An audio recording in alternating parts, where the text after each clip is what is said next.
Cette semaine à l'émission, on parle du merveilleux monde de la littérature avec la directrice générale du Salon du livre de l'Outaouais, Mme Mélanie Rivet. Bienvenue à Tribune locale.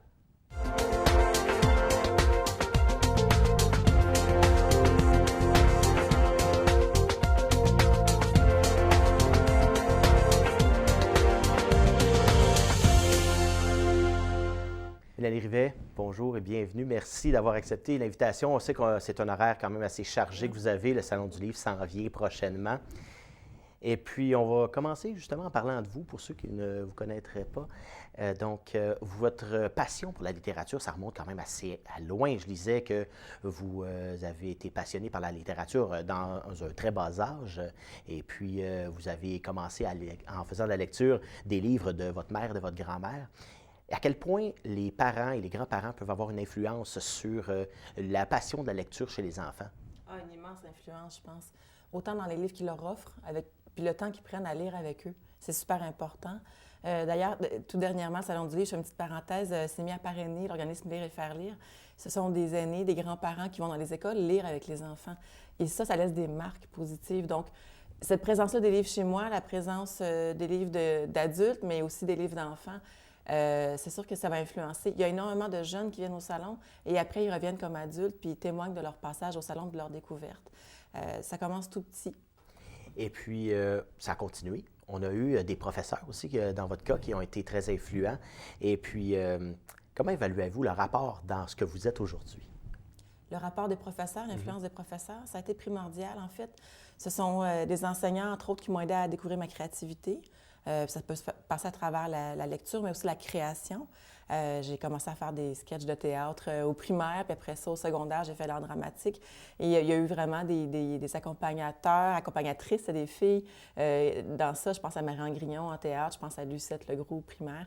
S'il n'y avait pas eu ce contact-là avec les livres, ou encore Lucette qui crée une revue littéraire pour me faire écrire, toute petite, publiée dans une école primaire, s'il n'y avait pas eu ça, sûrement que je me serais dit que c'était pas accessible puis que je n'étais pas à la hauteur. Mais en ayant accès à ça, bien, je me suis permis de rêver puis de le faire pour voir si c'était possible. Donc, le rôle est essentiel.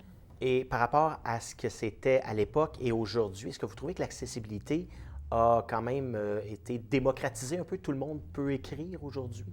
Oui, davantage, je dirais entre autres le slam, dans lequel je me suis aussi un peu donné quelques années. Je continue encore un peu des fois, mais entre autres le mouvement de slam, qui est une littérature orale accessible à tous, une scène démocratique, idéalement poétique, mais aussi souvent citoyenne. Donc ça, c'est une voie qui est même enseignée maintenant au secondaire. C'était pas le cas avant. Donc ça a rendu la poésie et la littérature un peu plus accessibles, rockers, un peu plus sexy pour les plus jeunes. Donc, il y a différents modes de diffusion des arts littéraires qui rendent ça plus facile d'approche, je dirais. Puis au Salon, on fait ça tout le temps, cette année en particulier, en Slow 2020. Oui. On fait des activités un peu partout, un peu décapantes. Il y en avait déjà les années passées, mais on continue cette voie-là, puis on se réinvente pour aller voir les gens où ils sont, puis les stimuler, les provoquer même, puis peut-être, malgré eux, leur faire aimer les livres.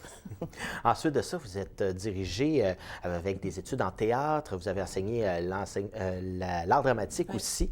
Et puis, ça a été important quand même enseigner l'art dramatique pour vous. Est-ce que c'était une sorte de manière d'amener votre contenu et de le renseigner pour justement stimuler les plus jeunes? Bien, tout à fait. Un peu de rendre ce que j'avais reçu.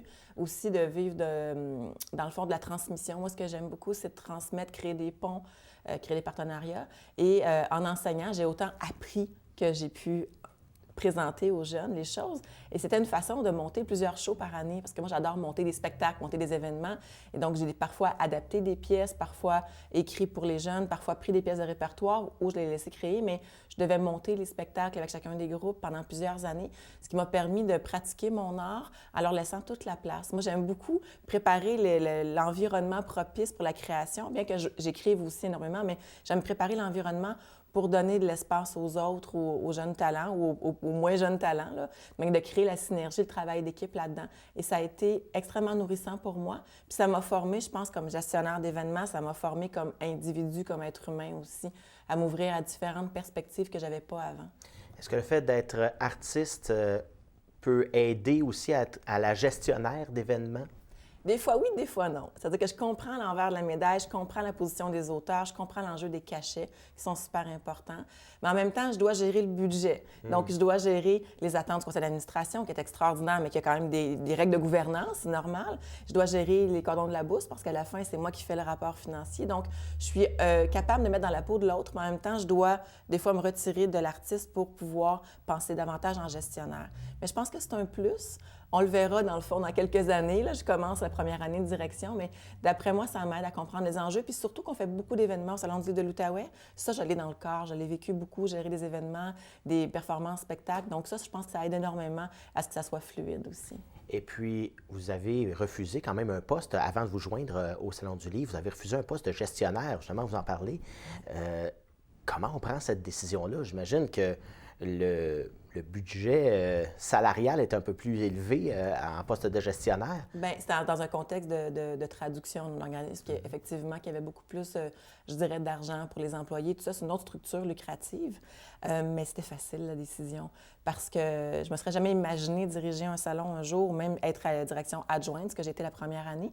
Sauf que c'est un cadeau en or. Je peux créer des événements, plonger dans des livres, obliger, rencontrer des auteurs que j'apprécie, en découvrir d'autres que je connais pas encore, puis avec une équipe vraiment engagée, créer quelque chose de magique qui ne se passera plus après. C'est ici et maintenant, donc extrêmement présent, engageant. Ça me ressemble beaucoup, beaucoup plus qu'un travail peut-être de bureau, davantage avec des tâches plus répétitives. Et c'était en traduction. J'adore la traduction. Je veux toujours continuer à en faire, peut-être à ma retraite, peut-être en parallèle, peut-être l'été quand c'est moins occupé au salon. Mais les arts littéraires, ça me passionne. C'est pas juste que j'aime ça, c'est le souffle là, qui me porte. Et puis, en regardant vers l'arrière, êtes-vous surprise du long chemin? On s'entend, vous êtes toute jeune, encore une fois, mais est-ce que vous regardez en arrière et vous dites « Mon Dieu, j'ai fait tout ça dans ma vie jusqu'à date ». Oui, des fois, je me dis, c'est dans une autre vie que j'ai fait ça, parce que du coup, je me souviens, ah oui, j'ai été journaliste, j'ai été traductrice, j'ai été enseignante, j'ai été animatrice de camp de jour. Dernièrement, j'ai visité un local, puis j'ai fait, mon Dieu, j'ai enseigné ici quand j'étais plus jeune, j'avais oublié que j'avais fait ça. Mais en même temps, tout ce que j'ai fait converge vers ce que je fais présentement. C'est comme si j'avais été prendre des petits bagages ou des gros bagages de plein de choses pour me permettre de comprendre les enjeux puis de porter ce gros événement-là qui est magnifique. C'est surprenant, mais c'est pas surprenant en même temps, dans le sens que tout est conséquent dans ma démarche. Ça a toujours eu rapport aux arts, aux événements, aux mots. En fait, les mots ont toujours été présents. Et là, on parle du Salon du livre 2020, oui. Une étape quand même assez importante pour vous. Vous êtes maintenant la directrice générale pour la première année. Oui. C'est la 41e édition cette année. On a déjà 40 de complétés. Oui. C'est quoi de reprendre cette institution-là? C'est extraordinaire, un merveilleux cadeau. C'est vertigineux un peu aussi. Par chance que j'étais là pendant un an avant, vraiment en travail étroit avec Anne-Marie Trudel qui a mené ça de main de maître pendant 10 ans. Et par chance que je l'ai encore pas loin, je peux l'appeler régulièrement, lui demander qu'est-ce qu'elle en pense, parce qu'on travaillait très bien en équipe. Heureusement, j'ai encore l'équipe qu'il y avait l'année passée ou à peu de choses près. Donc, on peut continuer ce qu'on a fait l'année passée. Donc, une continuité dans ce qui se fait. Mais je vous dirais que c'est vertigineux parce qu'il y a plein d'aspects auxquels je n'avais pas touché. Mais en même temps, je m'y sens tellement à l'aise. Et puis, l'équipe que j'ai est tellement en synergie que je suis très confiante. Et puis ensuite, on va demander, est-ce que vous avez eu des surprises, bonnes ou mauvaises, en prenant l'événement? Souvent, bon, même en étant adjointe, on peut avoir des... on ne sait peut-être pas tout. Absolument. Donc, en prenant les rênes, est-ce qu'on a découvert des choses? Bien, j'ai découvert le nombre de dossiers concomitants que je dois gérer. J'avais déjà une petite idée, mais dans le fond, j'ai pris la pleine mesure dans les dernières semaines, les derniers mois. C'est vraiment une espèce de mission qu'on se donne quand on porte un organisme culturel comme ça. Puis là, je pense à plein d'autres organismes, c'est la même chose. Là. Il faut vraiment être engagé à fond. Ça, c'est pas une surprise, mais l'ampleur de l'engagement s'est révélée complètement. Sinon, non, je le connaissais assez bien. Ça fait longtemps que je le fréquente, ce salon-là. Ça fait longtemps que je m'en approche. Donc, j'ai pas eu de surprises déconcertantes ou déstabilisantes, mais on veut créer des surprises pour le public, par exemple. Ça, oui. On en savait déjà un peu sur la programmation. On a eu une conférence de presse. On a eu une autre conférence de presse hier. Absolument. Vous avez donné des activités quand même assez diversifiées, dont un gala de lutte. On y reviendra. Oui. Vous avez annoncé aussi d'autres invités d'honneur, 4 en fait. Donc, qui sont-ils? Bien, on est très, très contents parce qu'on a voulu présenter la diversité des voix engagées, ouvertes. Et on a réussi à convaincre, puis ça n'a pas été difficile, ils ont dit oui tout de suite, Zachary Richard, qui a quand même bercé mon enfance et qui écrit une poésie magnifique et qui a commencé aussi à verser dans l'art oratoire, donc dans spoken word. Donc, il va être là avec Zuma 9, son nouveau livre. Stanley Péan, qui berce les soirées de jazz de plusieurs, mais il y a un livre qui est intéressant pour le jazz, puis aussi l'histoire, la place que différents Noirs ont occupée dans l'évolution de ce style de musique-là. Donc ça, c'est le fun de l'avoir avec nous. Martine Delvaux, qu'on a vu dernièrement, tout le monde en parle, qui parle du Boys Club. C'est une femme forte, engagée aussi, donc une autre voix. Andrea Michaud. Pour les auteurs, les amateurs de polar, là, Andrea Michaud, c'est une voix à découvrir. Je l'ai lu dernièrement, ça m'a profondément troublée. Donc, elle fait un bon travail dans le polar. Pierre-Yves Villeneuve, on avait déjà parlé, Michka Lavigne et Jean Boisjoli, donc les auteurs qui représentent la région. Donc, ces trois-là se sont dévoilés, Zachary, Stanley et Martine. Et Andrea sont dévoilés dernièrement. Évidemment, il y a une programmation complète qui a été dévoilée aussi.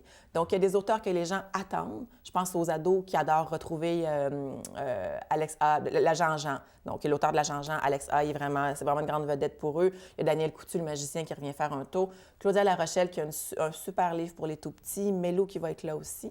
Puis pour ceux qui écoutent la télévision puis qui écoutent les longs-métrages, Pods va être présent aussi. Parce que bientôt, le nouveau film va sortir de Mafia Inc., puis ils vont ressortir le livre à nouveau. Donc, d'entendre sur scène, moi, j'ai hâte de le rencontrer. Là. Ce réalisateur-là, oui, qui nous a donné plusieurs films et téléséries. Serge Bouchard, qu'on adore écouter, donc il va être là. Ghislain Tachereau, pour ceux qui ont connu une autre époque, les Bleus Poudres, tout ça. Donc, il y a un livre assez audacieux de chevalier, mais où il sert des sacres pour mettre en valeur la culture.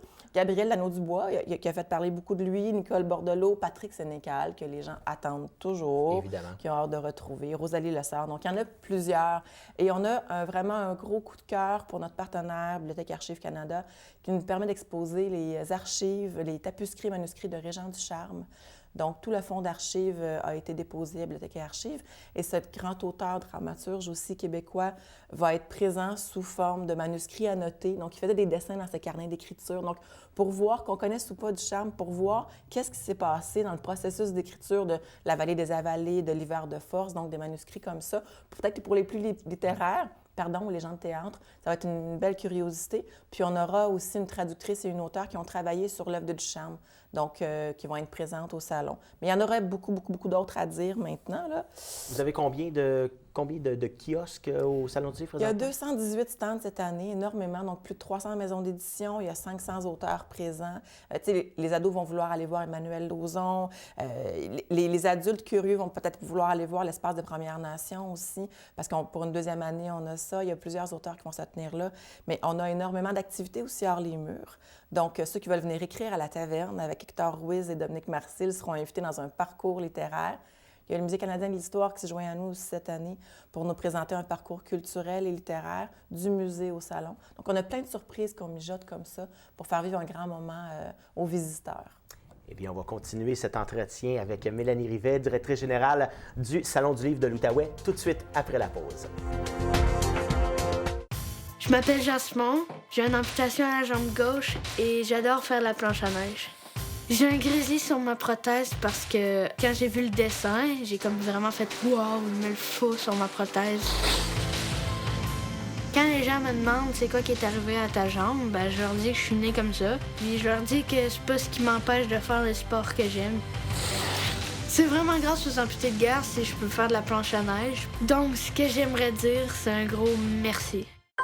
Sais-tu combien ça coûte si un auto s'arrête pas au stop de mon autobus scolaire? 200 $, 9 points d'inaptitude.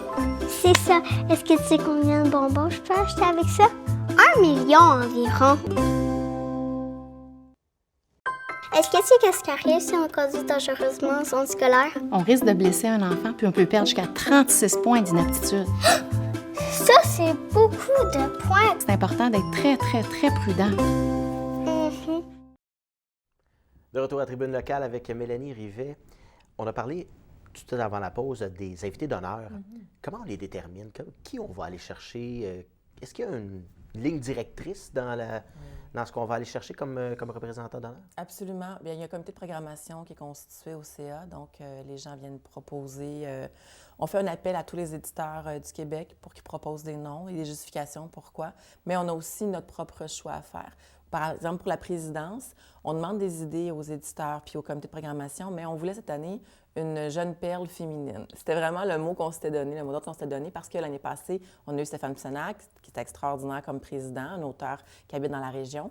Mais là, on voulait à tout prix avoir une femme. Ça faisait 2 années toutes qu'il y avait un homme. Donc, on a vraiment une politique de diversité dans le panel d'invités d'honneur. Hommes, femmes en rotation, et idéalement en équivalence dans le panel complet. Représenter différentes voix, différentes cultures, tout ça. Donc, on a ce souci-là. Mais en même temps, quand on reçoit des propositions, on les évalue en comité de programmation. Et les gens sont très diversifiés dans le comité, donc ça permet de représenter différentes voix de la communauté. Puis, on va aller choisir des gens qui vont être des bons ambassadeurs, pas juste de leur propre œuvre, mais aussi du milieu du livre, du plaisir de la lecture. Donc, ils vont accepter aussi de parler aux médias pour présenter le salon, mais surtout tout ce qui s'y passe. Donc, ils vont aller au-delà de juste leur propre œuvre à eux. Donc, c'est pas tout le monde qui est à l'aise là-dedans, mais on a vraiment un panel, justement, dans le fond, le panel cette année, c'est diversifié. Il y a des coups de cœur qu'on voit passer, qu'on va approcher de façon plus directe. Zachary Richard, quand on a su qu'il sortait un nouveau recueil de poésie aux éditions des Forges de Trois-Rivières, on a dit, bon, faut essayer. Puis il a dit oui tout de suite, parce qu'il représente la francophonie dans toute cette différence, puis tout ça. Et avec le courant franco-ontarien qui a dû se faire entendre très fortement, on trouvait que c'était un bel écho aussi. Donc, on reste aussi proche de l'actualité, puis des voix qui ont besoin de se faire entendre davantage, tout en allant offrir des auteurs qui sonnent une cloche au grand public, qui leur donnent le goût de venir au salon, pour qu'après ça, ils découvrent d'autres choses. Quelle est la difficulté, justement, d'aller les recruter? Est-ce que vous avez eu des gens au comité de programmation, on aimerait avoir cette personne-là, mais cette personne-là ne pouvait pas refuser ou ça? Est-ce que c'est vraiment la difficulté de réussir à réunir un horaire et à entrer dans l'horaire? C'est vraiment la difficulté. Il y a des gens que tout le monde veut, qui deviennent à la mode, puis qui sont très appréciés, qui sont très généreux aussi. Je pense à David Goudreau. On aurait voulu l'avoir éventuellement au salon comme président ou invité d'honneur, mais il y a énormément de spectacles cette année, donc il a choisi. Heureusement, les gens de la région auront pu le voir tout dernièrement dans un spectacle. Par contre, on n'aura pas pu l'avoir au salon cette année. On aurait beaucoup aimé ça, mais il faut s'y prendre souvent d'avance pour les gens qui ont un horaire de ministre, comme on dit. Il faut s'y prendre longtemps d'avance. Il faut travailler fort aussi pour faciliter les choses. Je pense à notre présidente Naomi Fontaine qui a eu une année extrêmement chargée. Il y a eu un livre qui a été, un film qui est sorti en même temps que son livre sortait. Donc, un film sur son dernier livre, puis elle sortait un nouveau livre. Elle a eu beaucoup, beaucoup de sollicitations. Il faut respecter aussi l'espace, l'énergie qu'elle a, donc de travailler avec ces gens-là. Zachary Richard, il est souvent ici, mais il habite en Louisiane. Exactement. Donc, il faut négocier aussi les horaires, les allers-retours, tout ça, soutenir pour que ça se passe bien. Mais en général, les gens répondent assez positivement, sont très contents de venir au Salon du livre de l'Outaouais. On a une bonne réputation d'être chaleureux, puis très dynamique comme salon. Ouais, j'ai toujours dit la région de l'Outaouais est une région avec des gens qui sont très chaleureux et je pense que ça se reflète aussi avec le Salon du livre. On va parler de votre équipe maintenant. C'est évident que vous portez ce salon-là, oui, sur vos épaules, mais il y a une équipe pour vous épauler aussi parce que vous ne pouvez pas faire sans eux. À quel point, justement, bon, vous avez dit, les sont pratiquement tous là depuis, bon, quelques temps ou quelques années, ces employés-là. À quel point leur réseau de contacts, leur connaissance vous aide dans la préparation de cet événement-là? Ça aide beaucoup. Par contre, je vais rectifier, c'est notre 2e année à 3 des membres de l'équipe et la première pour une des membres de l'équipe, puis un autre aussi, c'est vraiment, il fait juste quelques semaines. Donc, c'est une équipe assez récente pour gérer un salon. Par contre, Myriam Roy, qui est rentrée à la logistique dernièrement, a 5 années au moins d'expérience de salon dans une autre région. Donc, elle connaît vraiment le roulement, le niveau de stress que ça exige, les détails tout le temps à gérer en logistique. Elle l'a déjà vécu, donc c'est heureux. Je pense à Clara Lagacé, qui est une auteure, qui est une poète, qui a fait aussi des performances, qui a géré des petits événements avant. Donc, elle est très à l'affût. Elle est très gourmande de littérature, très à l'affût de ce qui se passe. Et elle a un contact extraordinaire avec les éditeurs et les auteurs. Ça, c'est précieux, parce que n'entre pas chez eux qui veut. Ne parle pas à un éditeur qui veut, en tout cas, oui, dans le cadre de la fonction, mais elle a vraiment une approche qui est convenable parce que c'est vraiment son milieu d'études, son milieu de passion aussi et de pratique professionnelle. François Lescalier, ça fait 2 ans qu'il est là. Il a dirigé l'Association des auteurs pendant quelques années auparavant. Il connaissait déjà un peu les médias. Lui-même a été caméraman, reporter. Donc, il connaît les enjeux, tout ça. Et il s'adapte très bien. Donc, c'est une deuxième année où il est comme un poisson dans l'eau pour faire les communications, le marketing. C'est essentiel pour que le salon fonctionne bien.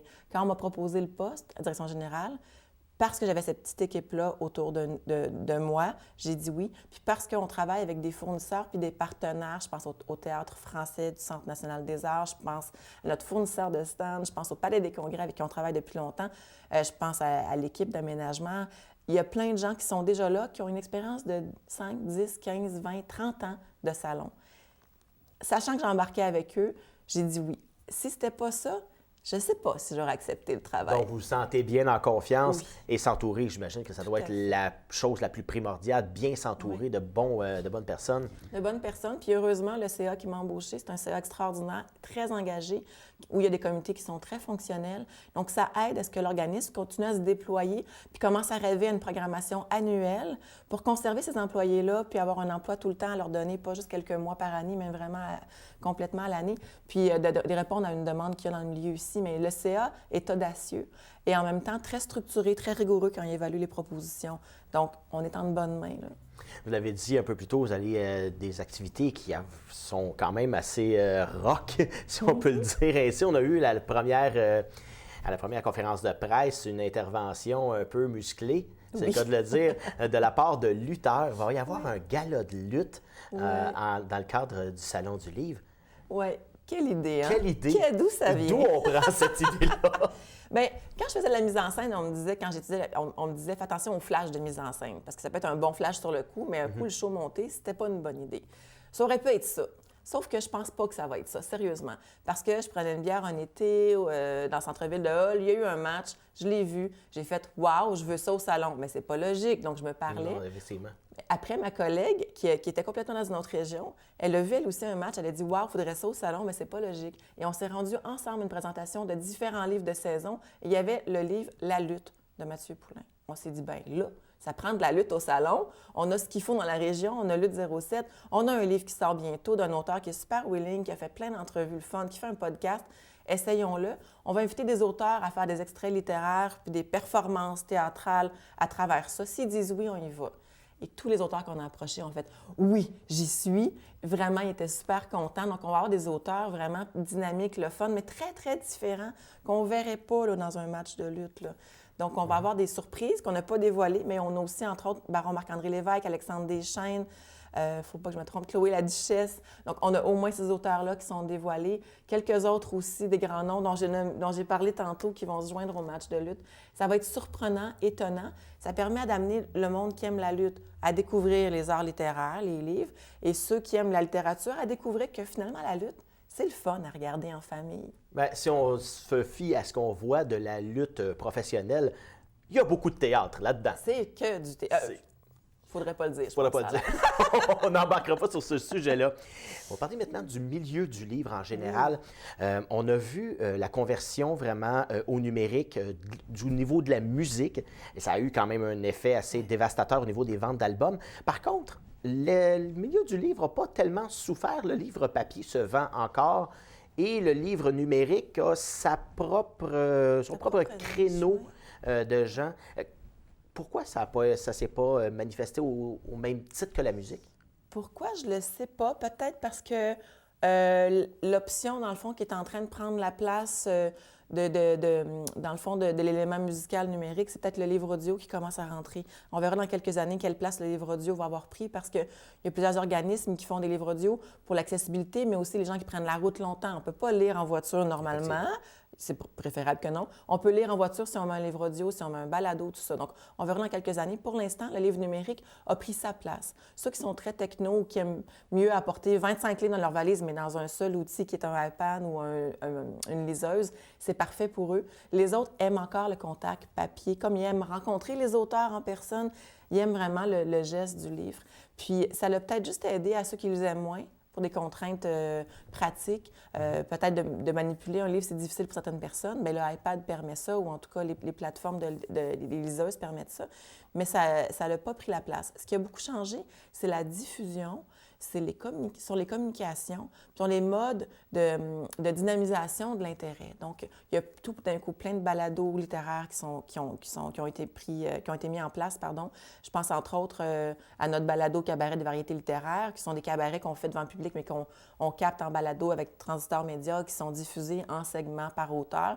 Donc, les gens peuvent les écouter toute l'année. Je pense à Tessel, de l'Association des auteurs de l'Outaouais aussi, qui a créé une autre ouverture, par rapport à l'intérêt.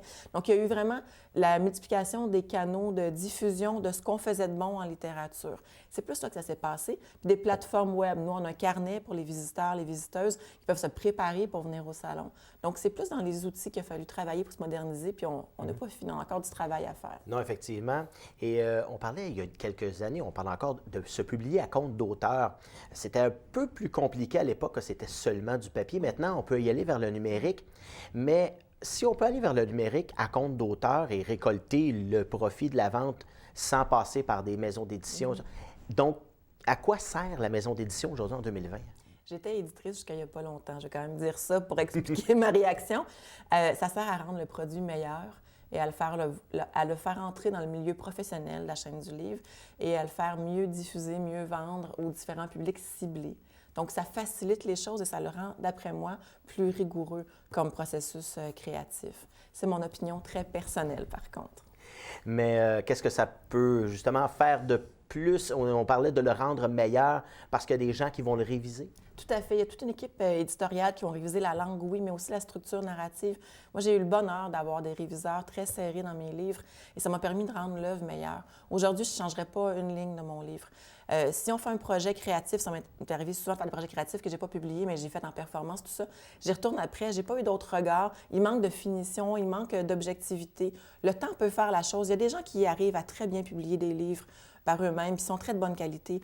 Mais ça prend vraiment beaucoup de travail, de rigueur, puis d'humilité, je dirais, pour pouvoir se reculer et porter un jugement critique sur notre projet d'écriture. Et c'est pas facile de se faire critiquer son œuvre. Non, mais des fois, on apprend tellement qu'on est reconnaissant après. En terminant, on a une minute. Il y a eu une controverse il y a quelques années, des vendeurs de livres indépendants qui se choquaient un peu contre les grosses chaînes qui vendent des prix à des prix souvent à rabais. Même, je voyais par exemple le Guide de l'auto dans une grande chaîne dont on va taire le nom à 15 $ de moins que le prix qui est indiqué à l'arrière. Comment ce débat-là s'est fait encore? Est-ce que c'est encore d'actualité ou ça c'est moins un enjeu. Il y a eu une résurgence de l'intérêt vers les librairies locales, par chance. Je pense que dernièrement, les échos étaient bons, puis les librairies se sont mis à faire beaucoup d'activités, à s'engager de façon différente, variée, donc à faire vivre. Il y en a qui sont tombés, mais il y en a vraiment qui sont restés vivantes. Donc, qui sont adaptés. Oui, tout à fait. Eh bien, merci. C'est tout le temps qu'on nous avions. Merci. On vous souhaite un très bon Salon du livre qui va se dérouler du 27 février au 1er mars prochain. Alors, Mélanie Rivet, merci d'avoir été là. Et puis, nous, on se retrouve la semaine prochaine pour un autre Tribune locale.